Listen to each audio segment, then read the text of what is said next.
S'il vous plaît, j'ai juste deux mots à vous dire. Je vous ai toujours dit,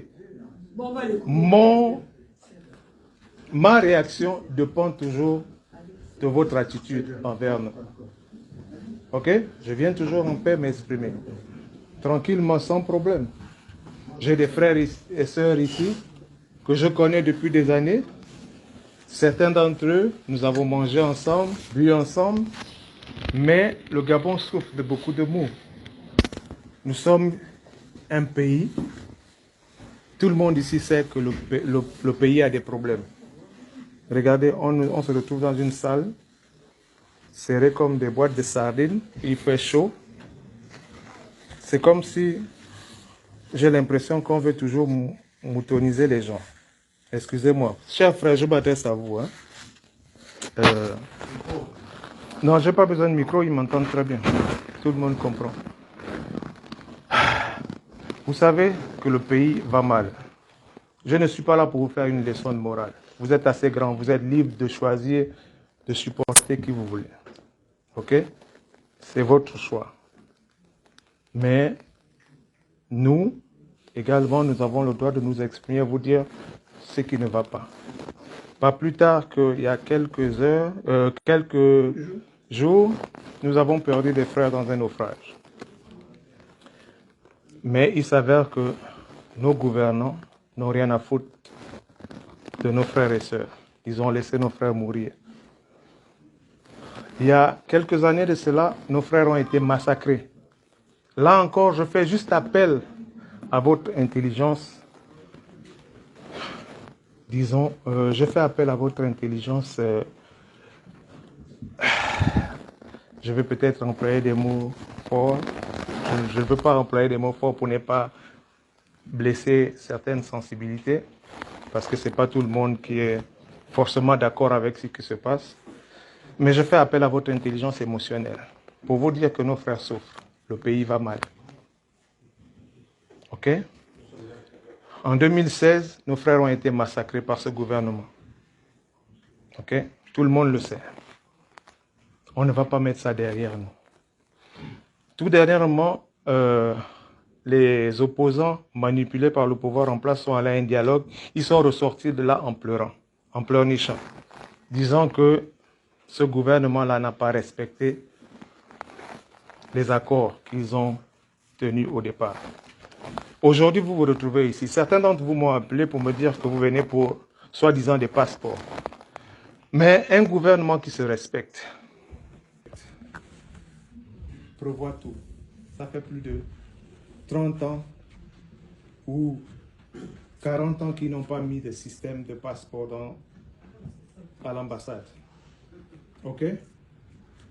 Et c'est bizarre qu'aujourd'hui, on vous réunit ici sous prétexte qu'on va vous faire des passeports, comme par hasard, à la veille des élections. Tout simplement parce qu'ils ont besoin de remplir la salle et faire leur communication et dire aux gens qu'ils ont réuni les Gabonais, c'est la diaspora. Tout ce que je vois ici, c'est des sympathisants du pouvoir en place. Certains d'entre vous ont marché avec nous pour crier Ali Bongo voleur, Ali Bongo criminel. Ok. Laissez-le parler. Laissez-le parler, madame. Qu'est-ce qu'il fait? Je vous ai dit, hein, ma réaction ici dépendra de votre attitude envers moi. Et je vous dis, je peux aller de 0 à 100 en quelques secondes. Mais non, vous êtes chez vous. Vous parlez, on vous écoute. Laissez-le parler, il veut s'exprimer. Laissez-le parler. Là, nous avons en face de nous un frère. Non, laissez-le, laissez-le. If you touch me, all right? Listen, if you touch me, I'm gonna. Laissez la téléphone, c'est pas de Do problème. not touch me. It's okay, excellence. Demandez-leur, ça va, ça va. Nous avons devant moi ici un frère, une preuve tangible et palpable.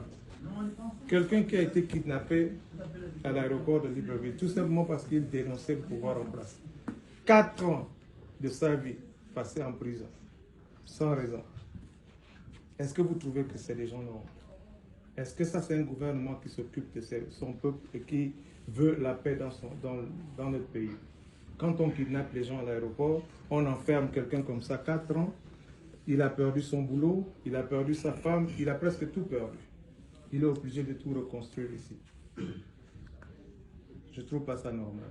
Je ne vous fais pas la morale, excusez-moi. Vous êtes libre du peuple gabonais. Je dis, on a le droit de se dire des vérités et dire des mots durs entre nous. Je ne vais pas être long, je suis venu avec un doyen, le vieux Secousse, qui a presque 70 ans maintenant, mais il a décidé d'être du bon côté de l'histoire et non d'être du côté de la poubelle de l'histoire. Monsieur, exprimez-vous s'il vous plaît. À vous la parole. Bonjour tout le monde. Devrais-je vous présenter? Landry Washington. J'ai vu que M. Nyamakala est dans la salle. M. Nyamakala, patron de la DGDI, CEDOC. Vous êtes rentré aux États-Unis, en New York, on ne vous a pas interpellé. N'est-ce pas? Je sais que j'arrive au Gabon. Ma place à la prison centrale est là-bas, il n'y a pas de problème. Parce que ici, au Gabon, on va en prison parce que l'on s'exprime. Moi, je suis venu m'adresser à M. Michel Essongé, Madame Osuka. M. Michel Essongé, Madame Osuka, et c'était qui la troisième personne à qui je voulais m'adresser particulièrement. Bref, on fait un peu à tout le groupe. Excusez-moi. Le Gabon vous a fait quoi? Pourquoi faites-vous autant de mal à ce... Pourquoi faites-vous autant de mal à ce pays qui vous a tout donné? Êtes-vous content de voir la situation du pays? Monsieur Michel Essongé, excusez-moi. C'est l'émotion, hein. Permettez-le d'émotion. Non, écoutez-moi. Vous comprenez? Moi, quand je vois la situation du Gabon, ça me fait pleurer. Mais pourquoi vous détruisez votre propre pays? Êtes-vous réellement gabonais? Vous revenez là. Ah oui, l'autre personne, c'est Kamono Mono. Herman. C'est l'autre nom que je cherchais. Pourquoi vous faites ça à votre pays? Non. Nous sommes devenus la honte et la risée. Please, let me talk. Please, let me talk. All right? And do not touch me. Okay, all right. All right. Non, écoutez, c'est moi qui préside. Laissez-le parler, c'est moi qui préside. Et puis, le compatriote. Oui, je vais baisser la voix. Je vais baisser. Oui, mais je vais baisser. All right, ok. Je vais baisser. Ok, all right. Je vais baisser. Donc, je vais exprimer en demandant à ses compatriotes, en tête de quel le doyen, M. Essongé, qui est là. Le Gabon vous a fait quoi? Pourquoi vous nous faites ça? Pourquoi vous faites ça aux Gabonais? Êtes-vous Gabonais réellement? Êtes-vous content? Ok, je baisse. Êtes-vous content de la situation? Oui. Êtes-vous content de la situation dans laquelle vous avez plongé ce pays?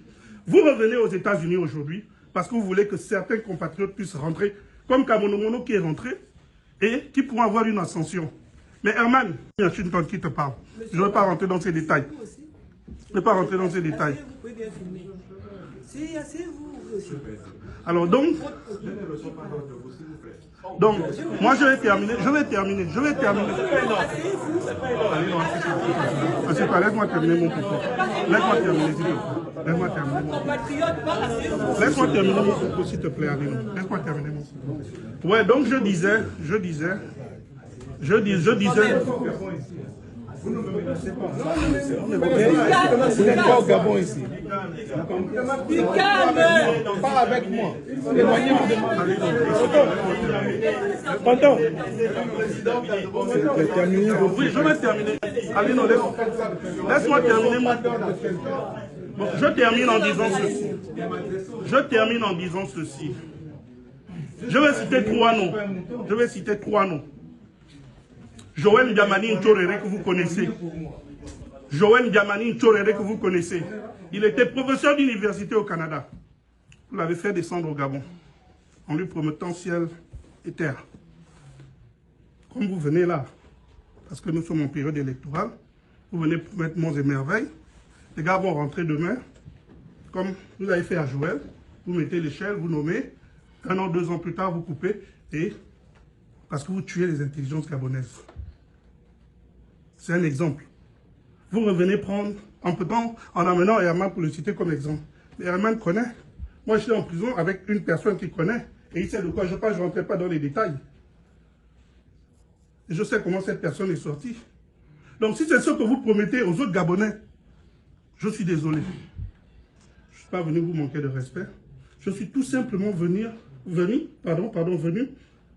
pour attirer votre attention, pour dire, mais vous aussi, c'est quoi ce degré de méchanceté contre un pays qui vous a tout donné? Pourquoi vous faites ça aux Gabonais? Et même, je termine par ça. Ali Bongo, mais regardez l'état dans lequel il est. Vous pensez que ce monsieur a vraiment... Ce monsieur, il a besoin que d'une chose, laissez-le aller se reposer pour passer les derniers jours qui lui restent. Arrêtez de le trimballer parce que, à cause de vous-même, à cause de vos intérêts personnels, je termine par ça. Merci. Et j'ai passé près de 4 ans de prison. Jusqu'à aujourd'hui, je n'ai pas de jugement. Il faudrait que les Gabonais le sachent. On m'a kidnappé à l'aéroport. Les chefs d'accusation changeaient tous les jours. Et aujourd'hui où je vous parle, je suis sorti. Je n'ai pas de jugement. Hein. Merci. Bon, moi je vais terminer. Merci. Bon, moi je vais terminer à vous dire merci encore les frères. Nous sommes venus en paix, nous repartons en paix. Vous voyez que nous ne sommes pas violents. La violence, c'est vous qui la provoquez toujours contre nous et nous réagissons. Nous n'avons jamais été violents. Moi, je vais rentrer. Moi, je sais déjà que ma place à la prison centrale. Nous vous laissons tout simplement méditer sur... Ah bon? Ok. Mais moi, je vais arriver parce que moi, j'ai déjà ma place là-bas à la prison. Moi, je rentre quand je veux rentrer. Hein. C'est mon pays. Voilà. C'est mon pays. Je rentre quand je veux, même si on met à la prison. Je suis habitué. Pour le chef de l'État, Libongo Dimba, chaque Gabonais est libre. On n'a pas besoin de lui comme chef d'État. On est libre de rentrer sur nous. Mais présentez-vous. Le président, c'est un Gabonais. Ali Bongo, c'est un Gabonais. Il est libre d'être candidat à une élection. Il n'est pas Gabonais, c'est un Nigérien. Il est malade. Ok? Et on ne veut pas de lui ici. C'est tout. C'est grave.